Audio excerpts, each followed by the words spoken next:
দেখে দেখে কেটে গেল বেলা, বদলে যাচ্ছে দেখো খেলা। ঘুরে যায় রাজনীতির রান, জনগণ জানে সমাধান। ভালো লোকে হোকে বার পাল্লা, মানুষের বুকে দাঁড়ি পাল্লা, খুলে দাও হৃদয়ে। বিসমিল্লাহির রহমানির রহিম। সম্মানিত দর্শক শ্রোতা, আপনারা জানেন গতকাল সন্ধ্যা ৬টায় নির্বাচন কমিশনের পক্ষ থেকে প্রধান নির্বাচন কমিশনার জাতির উদ্দেশ্যে ভাষণের মাধ্যমে নির্বাচনের তফসিল ঘোষণা করা হয়েছে। সেই ঘোষণার মধ্যে অনেকগুলি কথা আছে। আগামী 12ই ফেব্রুয়ারি 2026 জাতীয় নির্বাচন এবং গণভোট অনুষ্ঠিত হবে একই দিনে। তারই নির্দেশ অনুযায়ী যে তফসিল ঘোষণার পরের 48 ঘন্টার মধ্যে আমাদের যারা প্রার্থী তাদের বিলবোর্ড, ফেস্টন, পোস্টার, হ্যান্ডবিল যা কিছু আছে সব অপসারণ করতে হবে।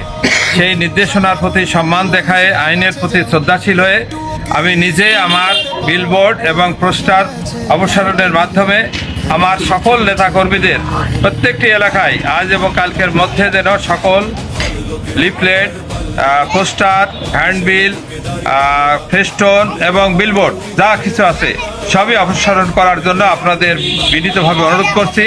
আমরা সবসময় নির্বাচনে আচরণবিধি আমরা মেনে চলব, কারণ আমরা নির্বাচন আচরণবিধির কোনো রকম বরখেলাপ আমরা করব না।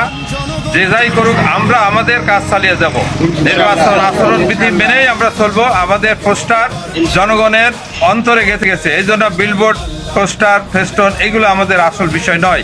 আবার যখন থেকে আমাদের এই প্রচারণার সুযোগ পাবো, হয়তোবা আগামী 22শে জানুয়ারি থেকে আমরা পুনরায় সুযোগ পাবো, তখন আমরা এই ব্যবস্থা করবো ইনশাল্লাহ।